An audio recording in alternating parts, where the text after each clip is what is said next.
Ce soir, je serai votre guide, alors que nous partons pour un voyage magique dans la Grèce antique, où nous forgerons des créations inspirantes et merveilleuses aux côtés d'Héphaïstos, le dieu du feu, des forgerons, des artisans et des forges. Nous découvrirons son histoire, celle de son ascension, depuis son rejet en tant que fils d'une déesse, jusqu'à devenir le maître artisan des dieux eux-mêmes. Avant de commencer notre voyage de ce soir, je t'invite à t'abonner à la chaîne YouTube pour ne manquer aucune de nos prochaines histoires apaisantes. Le mont Olympe était un lieu magnifique, et le palais qui trônait au sommet d'une montagne enveloppée de nuages était un véritable paradis de marbre et d'or, meublé avec le plus grand raffinement et empli des mets les plus exquis que l'on puisse trouver au monde.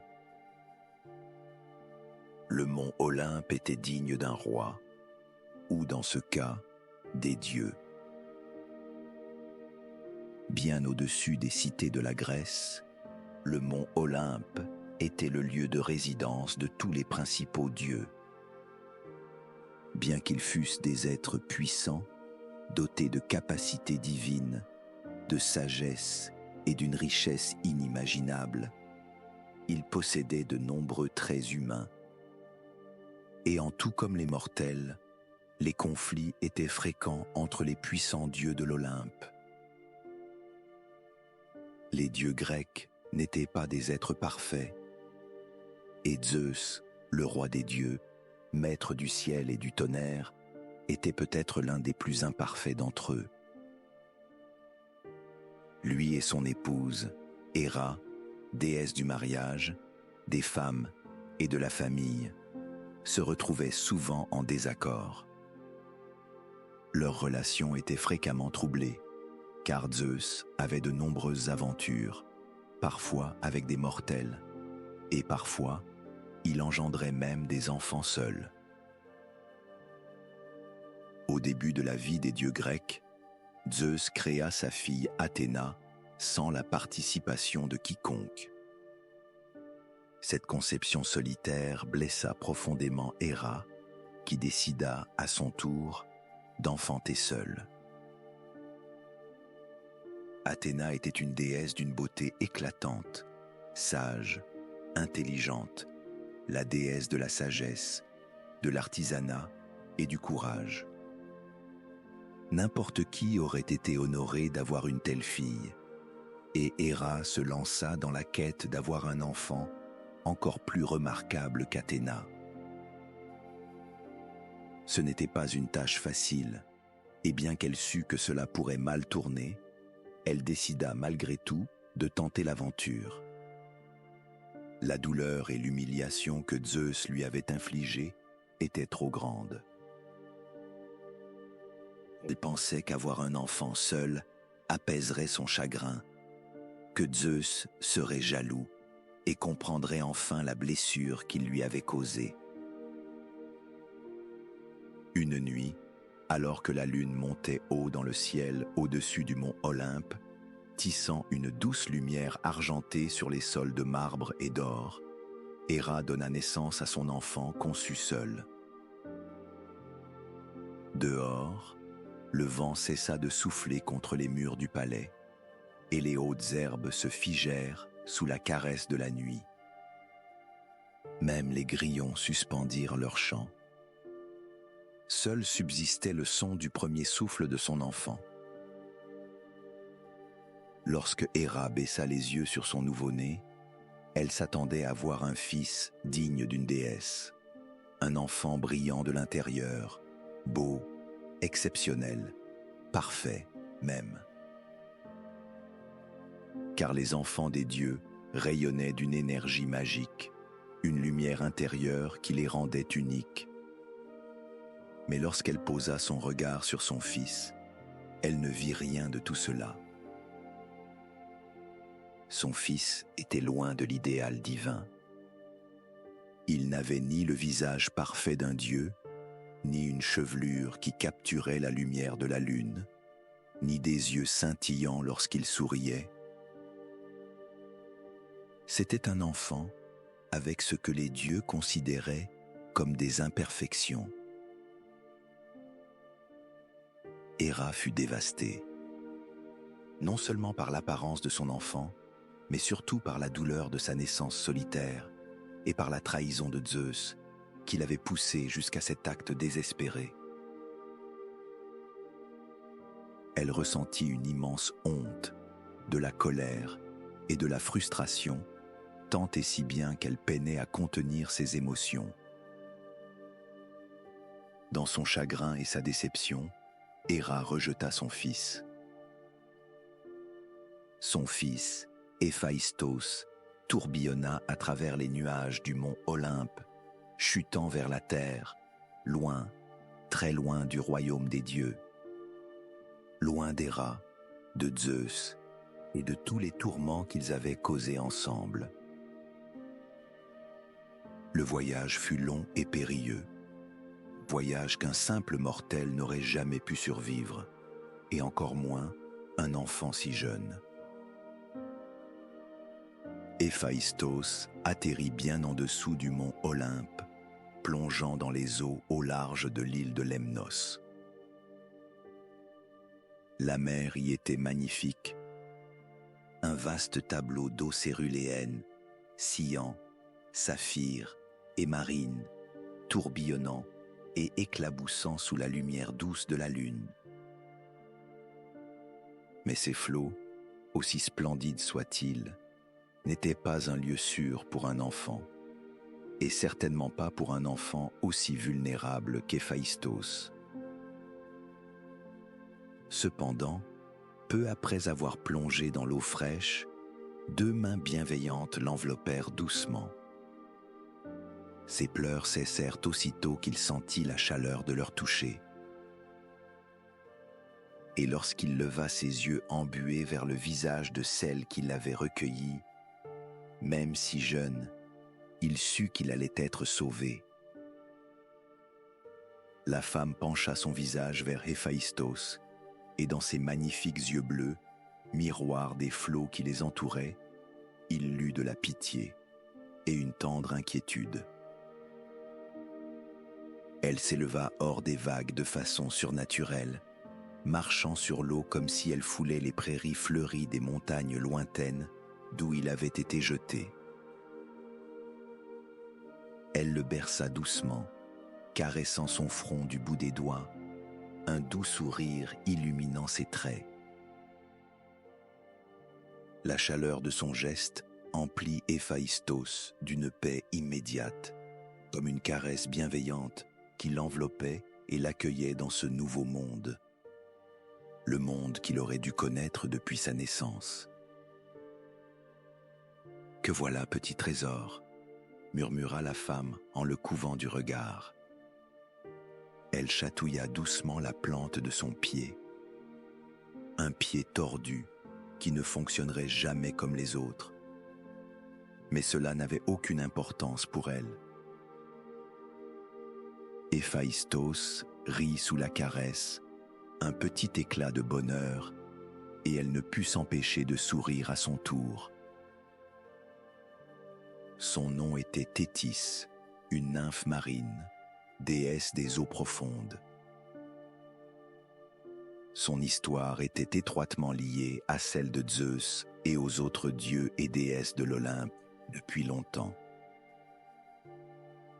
Pourtant, Thétis avait choisi de rester sur terre, veillant sur les mers, protégeant ceux qui s'y aventuraient, ceux que les flots emportaient. Cette nuit-là avait été plutôt calme lorsque Héphaïstos tomba dans ses eaux, et pour cela, elle se sentit reconnaissante. Elle n'osait imaginer ce qu'il serait advenu du petit être en pleine tempête. Un lien profond et immédiat se forma entre Thétis et l'enfant. Pourtant, elle connaissait trop bien la nature capricieuse des dieux grecs. Elle ne voulait pas être entraînée dans leurs querelles et leurs vengeances. Mais au fond de son cœur, elle savait qu'elle ne pouvait l'abandonner.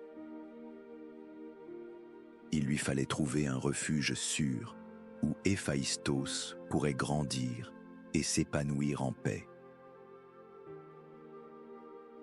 Elle enveloppa tendrement l'enfant dans un linge, le berçant doucement contre elle, plongeant son regard amoureux dans ses traits délicats. Elle passa une main apaisante dans ses cheveux soyeux et lui murmura à l'oreille : « Je vais t'offrir la plus belle enfance possible, mon petit. Mais ce ne sera pas auprès des dieux. Ce sera ici, parmi les gens de cette terre.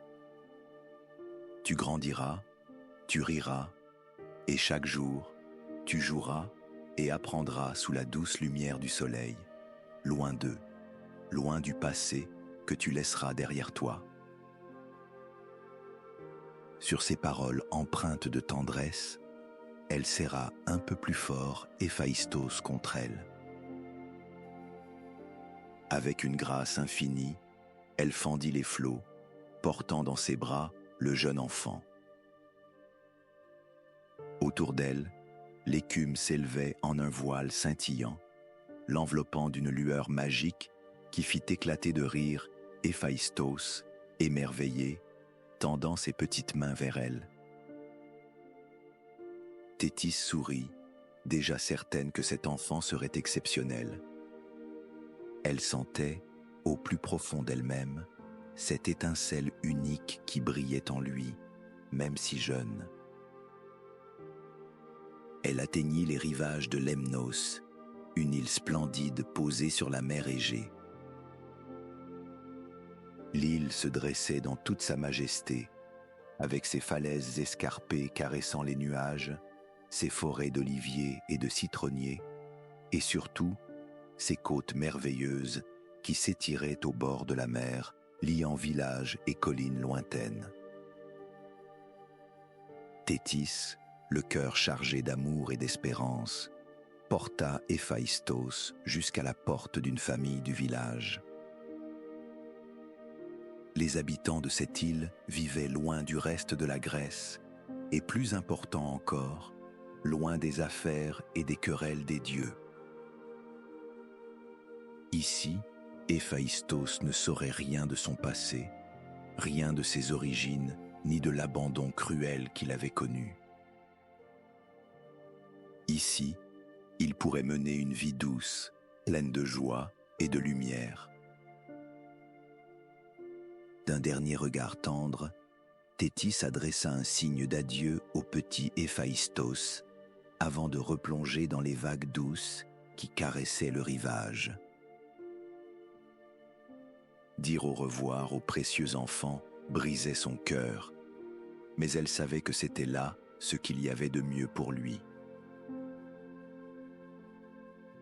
Lorsque le soleil franchit les cimes des montagnes, baignant le village dans une lumière dorée éclatante, les villageois s'éveillèrent, prêts à pêcher, à cueillir, à façonner, comme ils le faisaient chaque jour.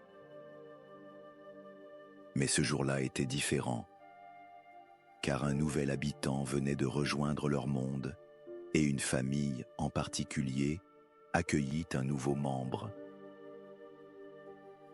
Nul ne savait d'où venait Héphaïstos, et nul ne s'en souciait vraiment.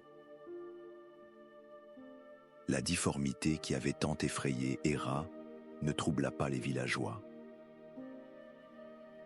Ils prirent le petit garçon dans leurs bras, un sourire radieux illuminant leur visage, promettant de lui offrir une vie heureuse et remplie d'amour. Et en effet, ils tinrent leur promesse. Héphaïstos grandit sur l'une des plus belles îles du monde, entouré de gens qui l'aimaient profondément. Chaque matin, il s'éveillait au chant joyeux des oiseaux et suivait les autres enfants jusque dans les prés, où ils inventaient des jeux et tentaient de comprendre le monde qui s'étendait autour d'eux. Parfois, ils passaient leurs après-midi sur la plage, à se prélasser au soleil et à plonger dans les vagues fraîches et vivifiantes.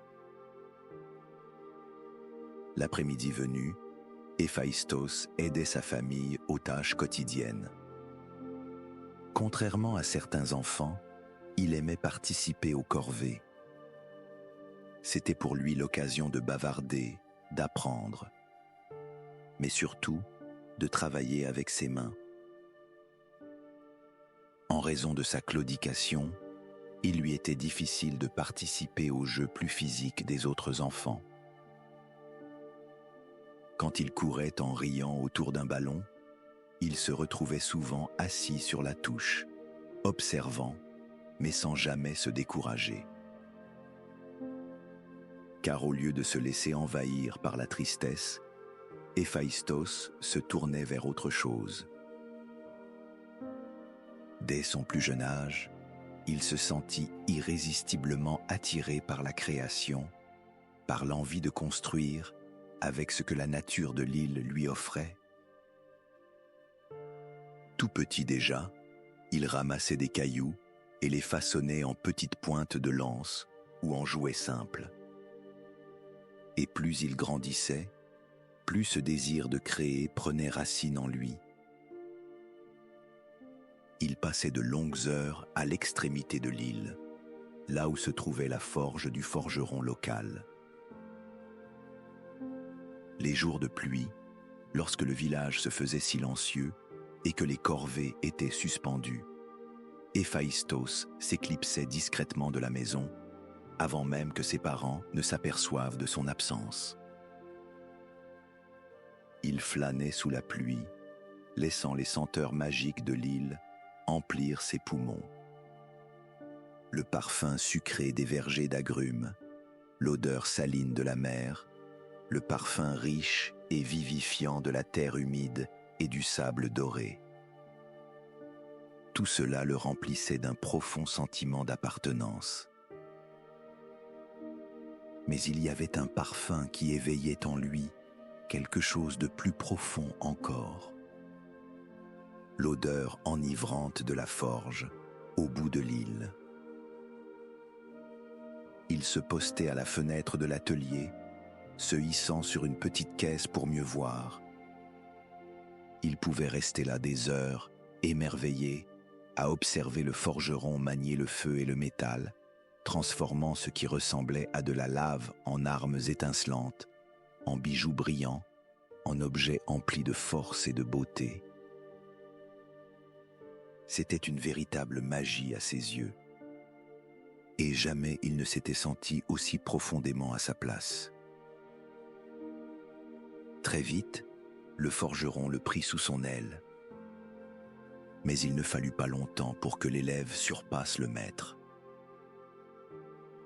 Devant la forge, Héphaïstos semblait habité, guidé par une force profonde que peu de personnes pouvaient comprendre.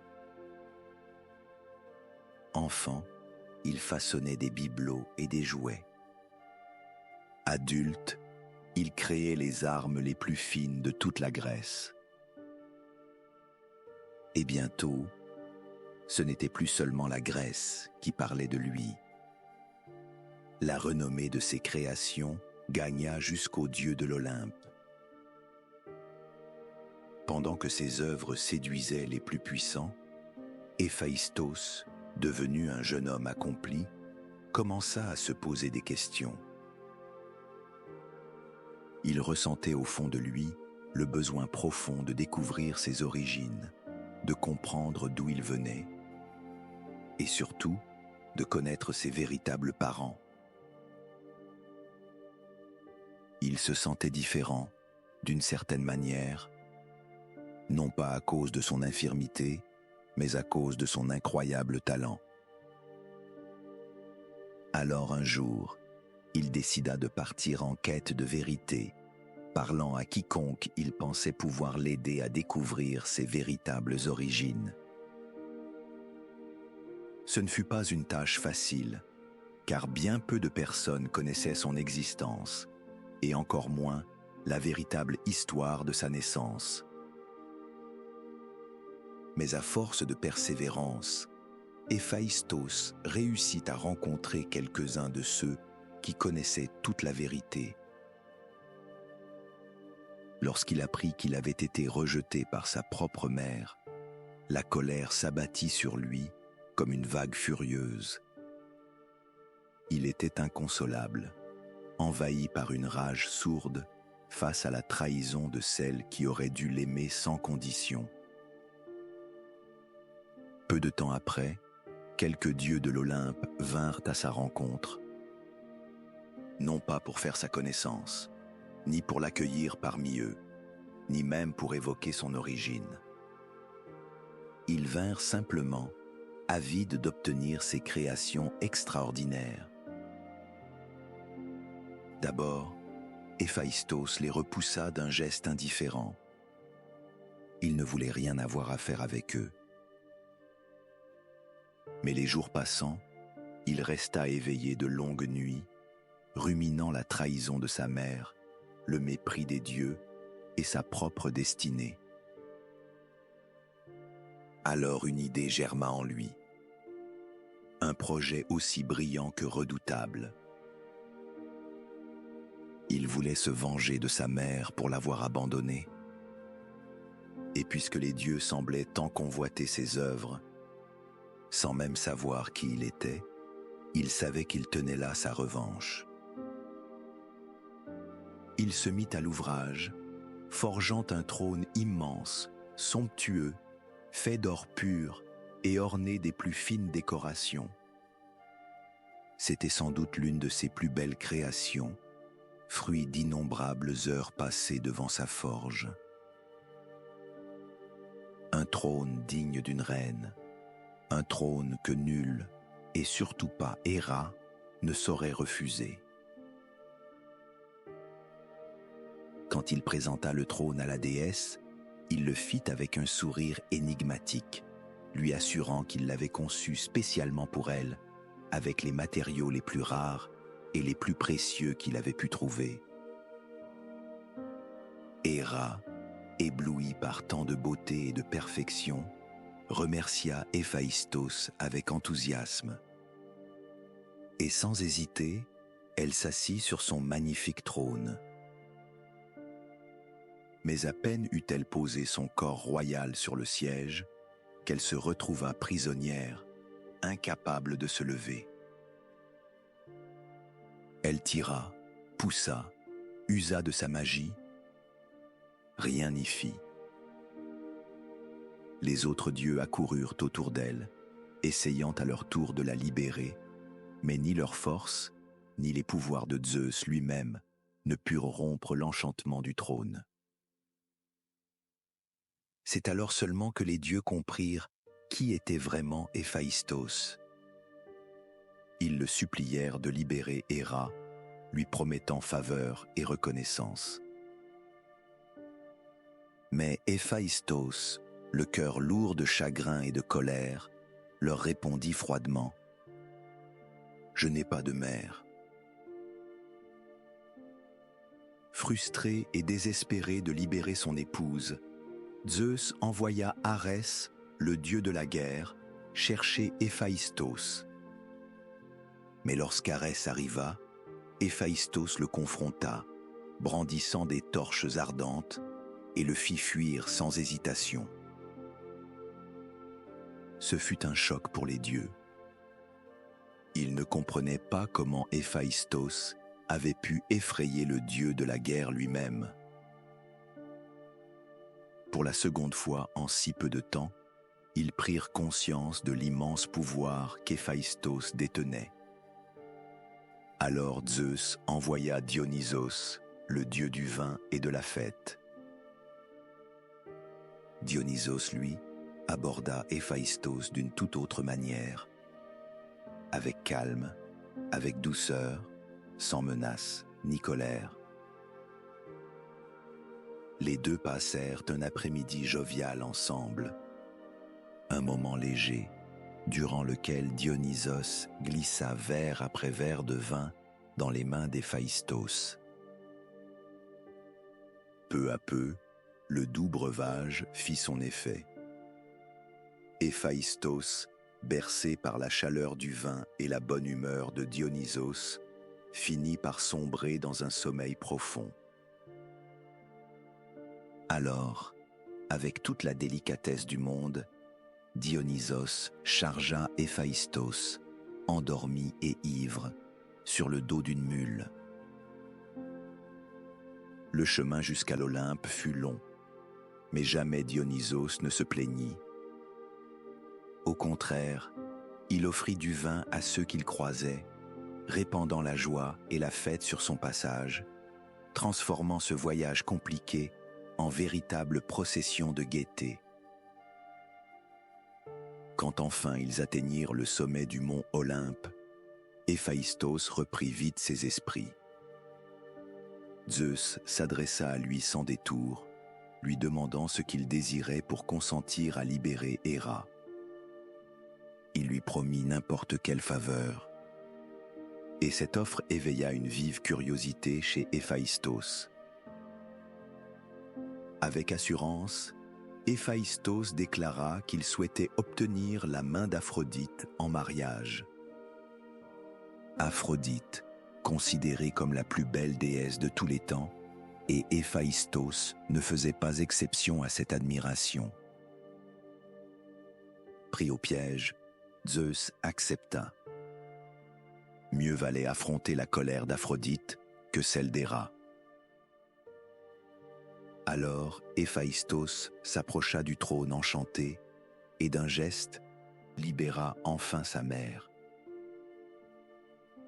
Héra se releva, faisant face à son fils, le même petit garçon qu'elle avait autrefois rejeté, jeté loin d'elle. Et des larmes commencèrent à embuer ses yeux. Elle s'excusa auprès d'Héphaïstos, le félicitant d'être devenu un homme si remarquable, malgré la douleur qu'elle lui avait infligée. Héphaïstos resta silencieux un long moment, étonné par la sincérité de son geste. Il était rare que les dieux reconnaissent leurs fautes. Finalement, il hocha la tête, acceptant son pardon. Il n'avait pas le désir de se rapprocher d'elle, mais il laissait enfin partir la rancune. Avec Héra libre et son passé apaisé, Héphaïstos accepta de collaborer avec les dieux. Rapidement, un immense atelier fut érigé pour lui sur l'Olympe, un palais rien qu'à lui, où il put se consacrer à son art, forgeant des armes et des merveilles qui dépassaient tout ce que l'on aurait pu imaginer. Il créa par la suite le casque et les sandales ailées d'Hermès, la ceinture magique d'Aphrodite, l'armure d'Achille et les cymbales de bronze d'Héraclès. Héphaïstos savait forger des objets extraordinaires, emplis de magie, qui permettaient aux dieux et aux héros de se sortir des situations les plus périlleuses. Mais pour lui, la valeur de son travail ne résidait pas là. Héphaïstos avait enfin trouvé sa place. Après avoir été rejeté si cruellement, après avoir passé des années à s'interroger sur ses origines, il avait maintenant un foyer au sein même de la terre qui l'avait vu naître. Jour et nuit, il travaillait dans son atelier, un lieu qu'il avait façonné à son image, un véritable sanctuaire de création où ses rêves prenaient vie. Il forgeait des merveilles pour les dieux, des trésors enchâssés de pouvoir qui les accompagnaient dans leurs aventures à travers le monde.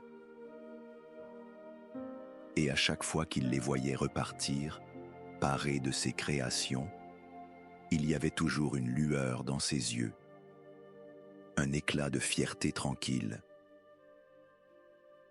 Il savait que son travail était apprécié. Il savait que ses différences n'avaient plus aucune importance. Et au fond de son cœur, il se sentait infiniment reconnaissant d'avoir été élevé loin des querelles des dieux, dans cet humble village où il avait appris ce qui comptait vraiment.